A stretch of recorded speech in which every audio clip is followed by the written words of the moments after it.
नमस्कार। आज के वीडियो में हम लोग एक बड़ा ही महत्वपूर्ण और बहुत चर्चित विषय पर बात करने वाले हैं कि महाभियोग और न्यायाधीश को पद से हटाने वाली जो प्रक्रिया है उसमें मौलिक अंतर क्या है। सामान्य लोगों को ऐसा लगता है कि दोनों प्रक्रियाएं एक ही हैं। हम अखबारों में भी अधिकांशतः यह पढ़ लेते हैं कि न्यायाधीश को पद से हटाने वाली प्रक्रिया जो है उसके लिए महाभियोग शब्द का प्रयोग कर दिया जाता है। तो आज के इस वीडियो में मेरा उद्देश्य यह है कि इसका बारीक अंतर समझा जाए, पहला। दूसरा, कि जो अभी चर्चा का मुद्दा है कि जस्टिस वर्मा को पद से हटाने वाली प्रक्रिया के आरंभ के लिए संसद के दोनों सदनों में संकल्प स्वीकार किया गया है और प्रक्रिया के आरंभ की बात कही जा रही है, जिस पर कुछ विवाद हो गए हैं और शायद उन्हीं विवादों के कारण भारत के उपराष्ट्रपति ने इस्तीफा भी दे दिया है। वह इस्तीफा देना अपने आप में विवादास्पद हो गया है और कई तरह के संवैधानिक या राजनीतिक विवाद कई तरह के उभर रहे हैं। आज की वीडियो में हम उस विवाद पर बात नहीं करेंगे कि उपराष्ट्रपति ने इस्तीफा दिया है तो वह क्या विवाद है। आज हमारा उद्देश्य यह है कि हम यह चर्चा करें कि महाभियोग होता क्या है और न्यायाधीश को पद से हटाने वाली प्रक्रिया क्या है। इसके अलावा जो जस्टिस वर्मा को जब पद से हटाने की बात कही जा रही है उसमें कौन सी घटना हुई है और किस तरीके से वह होना चाहिए था, क्या ऐसा गलत हो गया है या सही हो गया, उसका संवैधानिक और कानूनी प्रावधान क्या है, इन सारी बातों पर आज हम लोग विस्तार से चर्चा करेंगे।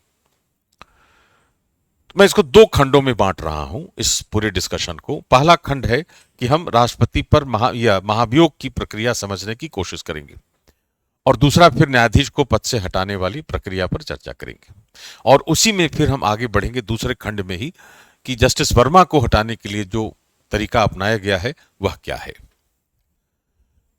जहां तक महाभियोग की बात आती है, महाभियोग को ब्लैक्स लॉ डिक्शनरी बहुत आराम से, अच्छे से, सरलता से, सटीकता से डिफाइन करती है। ब्लैक्स लॉ डिक्शनरी के बारे में कहा यह जाता है कि it is probably the most authentic dictionary which is accepted by the courts also. तो ब्लैक्स लॉ शब्दकोश के अनुसार अगर हम इंपीचमेंट देखते हैं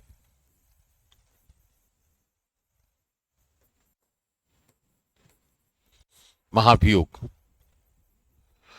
तो शब्द से ही पता चल रहा है कि इसमें एक अभियोग है, एक्यूजेशन है, हमने आरोप लगाया है।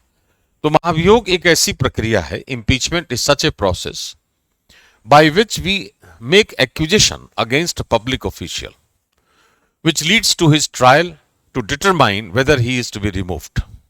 यह परिभाषा है ब्लैक्स लॉ डिक्शनरी की कि महाभियोग एक ऐसा आरोप है, एक ऐसा अभियोग है जो किसी लोक अधिकारी के विरुद्ध लगाया जाता है, जिसका जो अंतिम रूप से उसकी सुनवाई इस रूप में करता है कि क्या उसे पद से हटाया जाना चाहिए।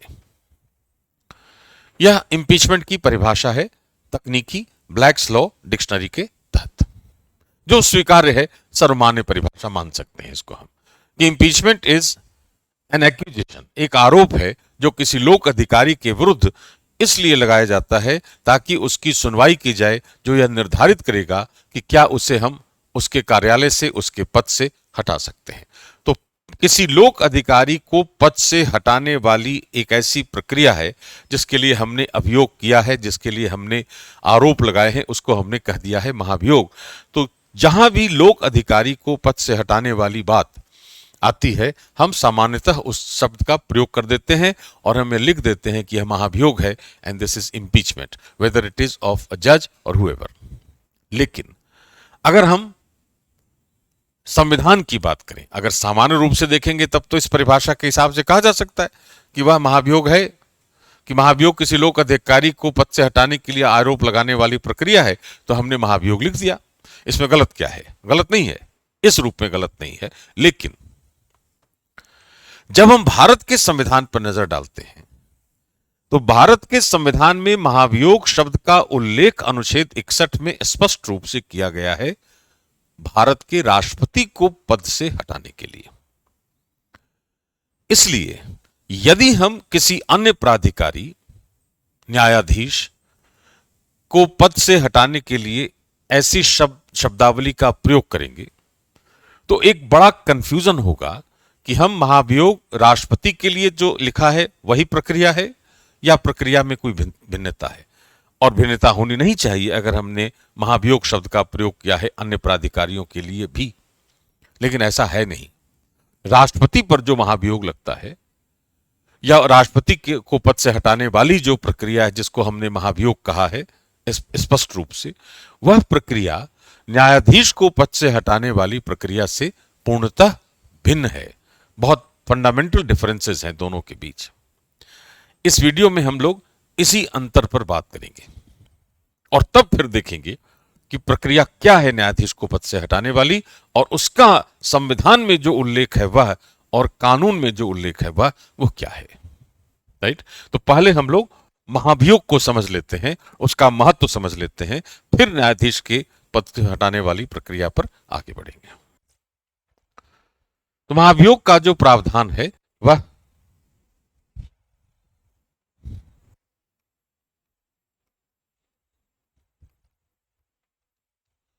संविधान के अनुच्छेद 61 में है, राष्ट्रपति के संदर्भ में। राइट,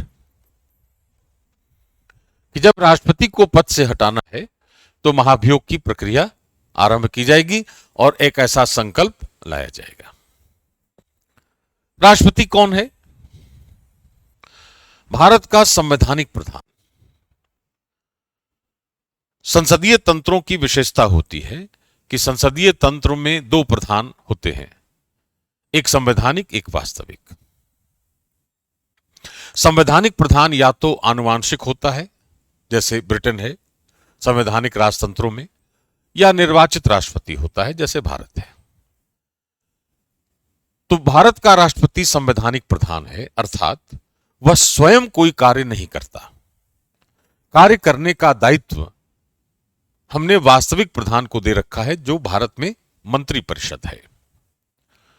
इसलिए अनुच्छेद 77 के खंड 1 में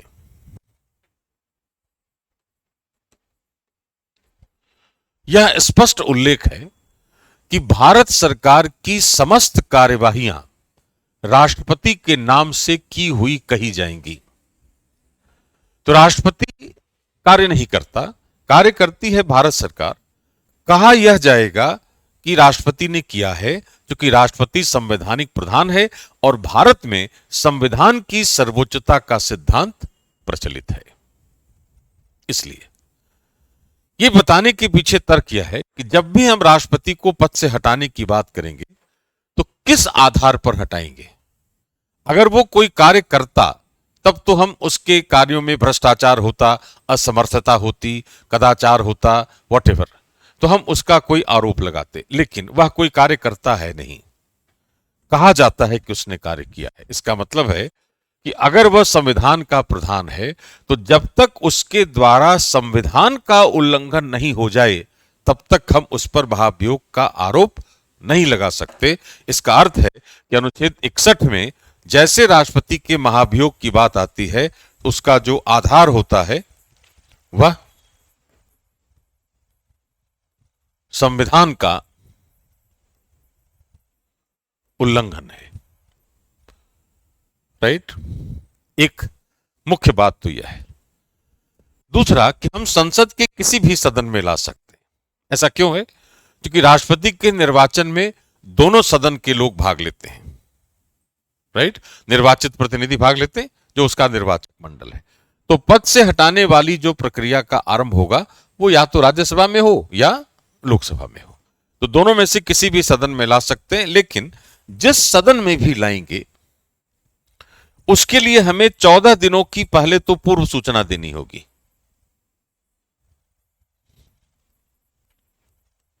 राइट, दूसरा उस सदन के कम से कम 1/4 सदस्यों का समर्थन चाहिए,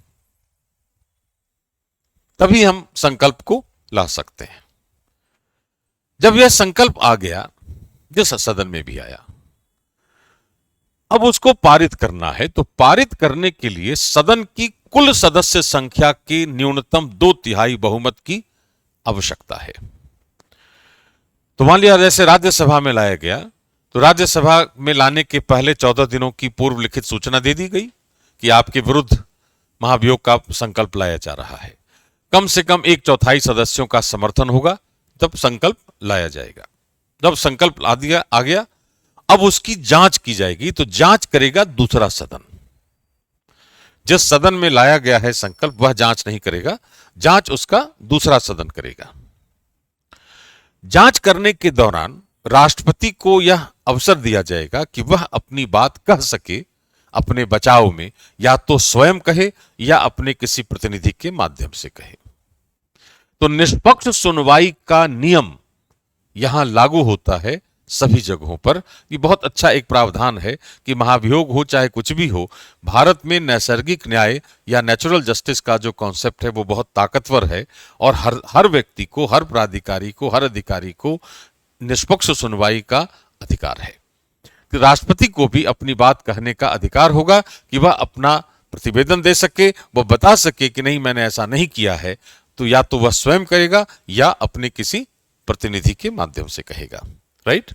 तो ऐसी स्थिति में जब जांच का कार्य हो गया तो वह सदन पारित करेगा अपनी कुल सदस्य संख्या के न्यूनतम 2/3 बहुमत से।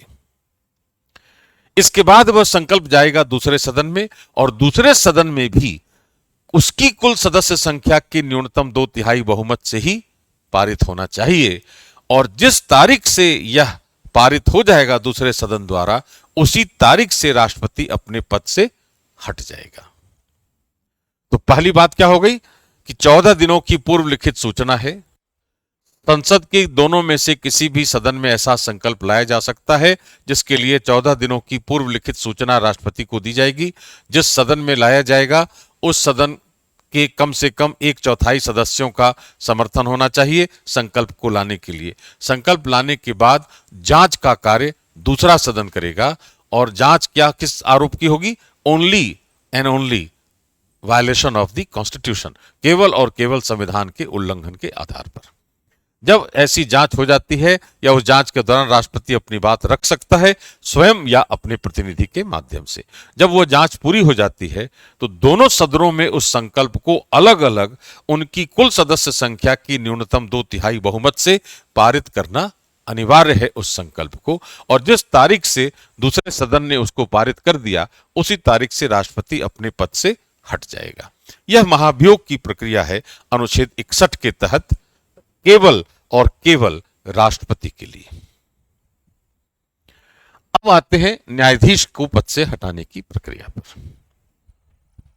तो न्यायाधीश कहते हैं हम उच्च न्यायालय के न्यायाधीशों को और उच्चतम न्यायालय के न्यायाधीशों को जो पद से हटाने वाली प्रक्रिया है वो एक जैसी है। कैसे? जस्टिस वर्मा जो इलाहाबाद उच्च न्यायालय के न्यायाधीश हैं अभी, उनको पद से हटाना है, यह संकल्प लाया गया है। अब उच्च न्यायालय के न्यायाधीश को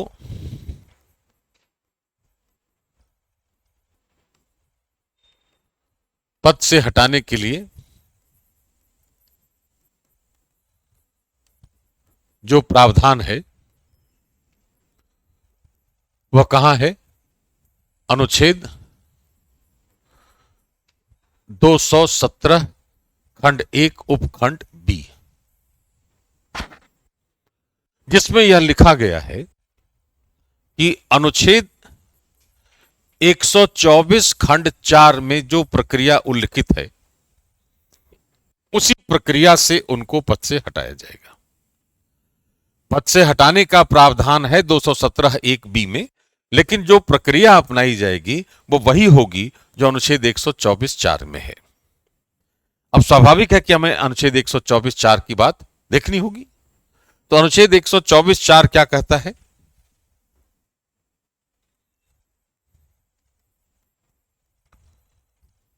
यह कह रहा है कि जब किसी न्यायाधीश को पद से हटाया जाएगा, मतलब उच्चतम न्यायालय के न्यायाधीश को पद से हटाया जाएगा, तो सबसे पहली बात इसमें क्या है कि इसका जो आधार है वह दो है। एक है साबित कदाचार और दूसरा है असमर्थता। अंग्रेजी में कहेंगे इसको इनकैपेसिटी, और यहां है प्रूव्ड मिसबिहेवियर। राइट? इन दो आधारों में से किसी आधार पर हम आरोप लगा सकते हैं, अभियोग लगा सकते हैं उस पर। पहली बात तो होगी, तो पहला अंतर क्या हो गया कि महाभियोग में आधार है राष्ट्रपति पर संविधान के उल्लंघन का, यहां दो में से कोई एक आधार है। पहली भिन्नता तो हो गई कि आधार में अंतर है। अब दूसरा कि जो इसकी जांच होगी, इसकी जांच एक कानून के तहत होगी, न कि संसद करेगी। राष्ट्रपति पर महाभियोग की जांच का कार्य दूसरे सदन का है, यहां पर एक समिति काम करती है और एक कानून के तहत उसकी जांच होगी, जिस कानून का नाम है न्यायाधीश जांच अधिनियम, जजेस इंक्वायरी एक्ट 1968।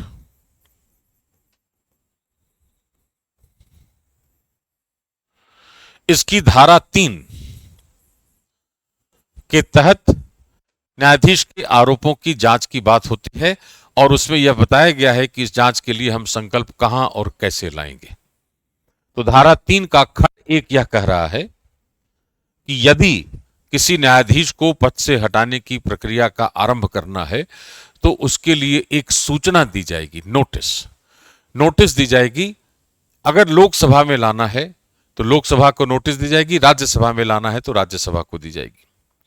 तो जब हम नोटिस देंगे लोकसभा को तो कम से कम 100 सदस्यों का समर्थन चाहिए होगा। अगर राज्यसभा में देंगे तो कम से कम 50 सदस्यों का समर्थन चाहिए होगा। यह है। अभी आगे मैं डिस्कस करता हूं जस्टिस वर्मा को बताने वाली जो बात आ रही है उसमें, कि यह जो प्रावधान है कि अगर हम यहां है धारा 3 खंड 1 में हम यदि लोकसभा को नोटिस दे रहे हैं तो वह कम से कम 100 सदस्यों का समर्थन के साथ ही वह संकल्प लाया जा सकता है, आधार दोनों से जो हो। उसी तरीके से अगर हम राज्यसभा में लाना चाहते हैं तो कम से कम 50 सदस्यों का समर्थन चाहिए, जिसके आधार पर वह संकल्प स्वीकार्य होगा या नहीं होगा, जो भी है। जब यह प्रावधान है कि या तो लोकसभा या राज्यसभा, या लोकसभा में लाएं या राज्यसभा में लाएं, लेकिन एक शर्त है उसमें, और एक और प्रावधान है कि अगर नोटिस एक ही दिन दोनों सदनों को दे दी गई है तब स्थिति क्या होगी। अलग अलग तिथि पर दी गई है, मान लिया लोकसभा को हमने नोटिस दी है 10 जुलाई को और 20 जुलाई को हमने नोटिस दी राज्यसभा को, तो 20 जुलाई वाली नोटिस खारिज हो जाएगी। एक प्रावधान यह कह रहा है कि दो अलग अलग तिथियों पर अगर हमने नोटिस दिया है तो दूसरी जो नोटिस है वह अस्वीकृत हो जाएगी, वो खारिज हो जाएगी, और यहां से प्रक्रिया का आरंभ होगा। अब उस प्रक्रिया के तहत सबसे पहली बात क्या है कि जो अध्यक्ष है, अगर लोकसभा है तो अध्यक्ष, राज्यसभा है तो सभापति, दोनों में से जो भी करे, एज द केस में भी, एक समिति गठित करेगा 3 सदस्यीय। उस 3 सदस्यीय समिति में कौन होगा? मुख्य न्यायाधीश या उच्चतम न्यायालय का कोई न्यायाधीश, दूसरा उच्च न्यायालयों के मुख्य न्यायाधीशों में से कोई एक, और तीसरा कोई एक गणमान्य विधिवेत्ता, जूरिस्ट। तो 3 सदस्यीय एक समिति होगी। सुप्रीम कोर्ट का जज होना चाहिए कोई एक, हाई कोर्ट चीफ जस्टिस में से कोई एक होना चाहिए, और एक डिस्टिंग्विश्ड जूरिस्ट विधिवेत्ता होना चाहिए। इन 3 लोगों की एक समिति गठित होगी। अब वह समिति जांच करेगी, क्योंकि उसको सिविल कोर्ट के बराबर शक्तियां प्राप्त है। यह कानून लिख रहा है कि सिविल कोर्ट के समान उसको शक्तियां प्राप्त है, तो वह किसी को समन कर सकता है, दस्तावेज देख सकता है, सारे कार्य कर सकता है। वह जांच करेगा कि वेदर द जज वॉज इन इनकैपेसिटी। अब इनकैपेसिटी कैसी हो सकती है, असमर्थता कैसी हो सकती है, शारीरिक या मानसिक? तो समिति यह तय करेगी, एक मेडिकल बोर्ड गठित करती है। वह मेडिकल बोर्ड एग्जामिन करेगा उस न्यायाधीश को और न्यायाधीश के लिए आवश्यक है कि वह अपने आप को प्रस्तुत करे मेडिकल बोर्ड के समक्ष इस जांच के लिए कि वह शारीरिक या मानसिक रूप से असमर्थ है अथवा नहीं। अगर न्यायाधीश ने ऐसा नहीं किया तो यह मान लिया जाएगा कि वह शारीरिक या मानसिक रूप से असमर्थ है। इस पर गौर करना है, इस प्रावधान पर कि समिति ने एक मेडिकल बोर्ड गठित किया। मेडिकल बोर्ड जब जांच करेगी तो न्यायाधीश को वहां उपस्थित होना चाहिए। अगर न्यायाधीश ने मना कर दिया तो रिपोर्ट में कहा जाएगा कि चूंकि उन्होंने मना कर दिया है इसलिए यह मान लिया गया है कि वह शारीरिक या मानसिक रूप से असमर्थ है। या तो इसकी बात हो गई इनकैपेसिटी की। इसकी बात जहां तक होगी तो दस्तावेजों की जांच करेगी समिति और न्यायाधीश को यह अधिकार है कि वह रिटन स्टेटमेंट दे, लिखित वक्तव्य दे अपने बचाव में कि मैंने ऐसा नहीं किया है। तो रिटन स्टेटमेंट देने का अधिकार न्यायाधीश के पास है। ऐसी कोई प्रक्रिया राष्ट्रपति के महाभियोग में नहीं होती। ऐसी कोई जांच, ऐसी कोई समिति नहीं होती। इसलिए फिर से वही बात है कि महाभियोग और न्यायाधीश को पद से हटाने वाली प्रक्रिया सामान्य रूप से जहां हम उसको पर्यायवाची की तरह यूज कर लेते हैं वह गलत है और दोनों प्रक्रियाएं फंडामेंटली एक दूसरे से अलग अलग हैं। तो यहां पर यह हो गया कि असमर्थता की जांच कर लेगा और उसके आधार पर वह तय करेगा कि आगे इस पर क्या कार्रवाई करनी है। तो वो कार्रवाई क्या होगी? वो कार्रवाई है कि आपको सदन में उपस्थित और मतदान करने वाले सदस्यों के न्यूनतम 2/3 बहुमत से वह संकल्प पारित होना चाहिए, न कि कुल सदस्य संख्या की। जैसे कुल सदस्य संख्या कहां थी? राष्ट्रपति के मामले में। यहां पर उपस्थित और मतदान करने वाले सदस्यों का न्यूनतम 2/3 चाहिए। राइट। अब यहां पर एक और बात आ रही है बहुत बारीक कि अनुच्छेद 124(4) यह लिखता है कि जब संसद के सदनों द्वारा ऐसा संकल्प पारित हो गया तो संसद के उसी सत्र में राष्ट्रपति के समक्ष प्रस्तुत होना चाहिए।